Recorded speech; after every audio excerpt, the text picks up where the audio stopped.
प्राण के उड़ाई दी हैं। खोनी खानी गढ़हानी खहरे सुताई दी है। अरे माटी के ऊपर नीचे माटी बिछाई दी है।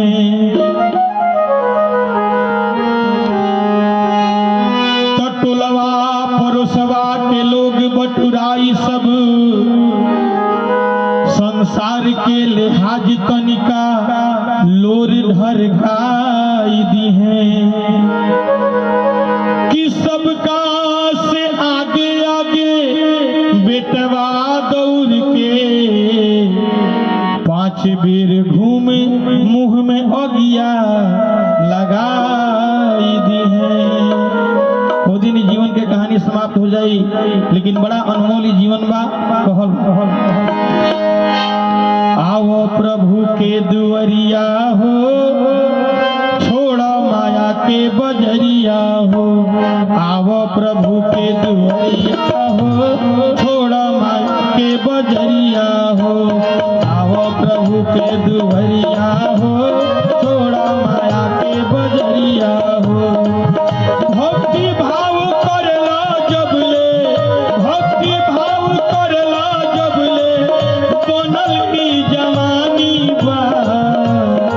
झूठे मौज में होता सब नादानी बा। झूठे मौज में होता मन मानी बा। मृत्यु लोक में कहीं जइबा परेशानी बा। एक बार दोनों हाथ और तालियों करते जो जय हो।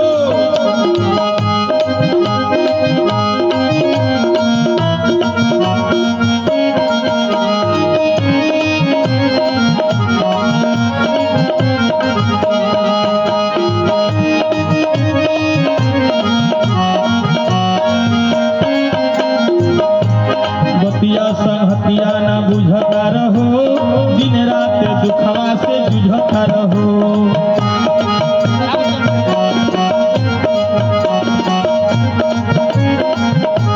बतिया संहतिया ना बुझता रहो, दिन रात दुखवा से जुझता रहो। राम रूपी धन जब पा जइब तू, करनी पे अपना लाधा जइब तू। राम रूपी धन जब पा जइब तू, करनी पे अपना लाधा जइब तू। दास कबीर जी के, दास कबीर जी के समझ उल्टा मानी बा। झूठे मौज में होता सब नादानी बा। झूठे मौज में होता मन मानी बा।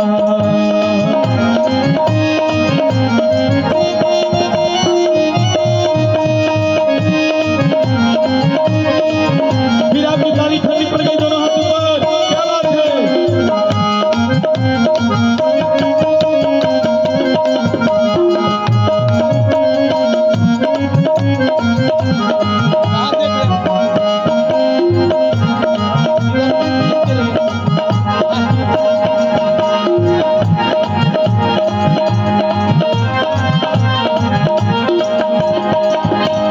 पैसा से भूख नहीं कीन पैब, रुपया से कीन नहीं नींद पैब।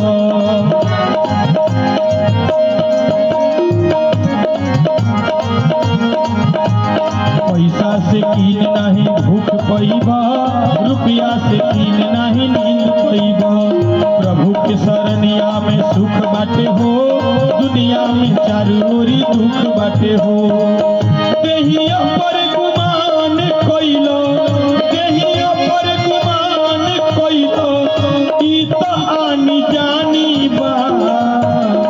झूठे मौज में होता सब नादानी बा। झूठे मौज में होता मन मानी बा।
बोले सदगुरु महाराज की, सच्चे दरबार की।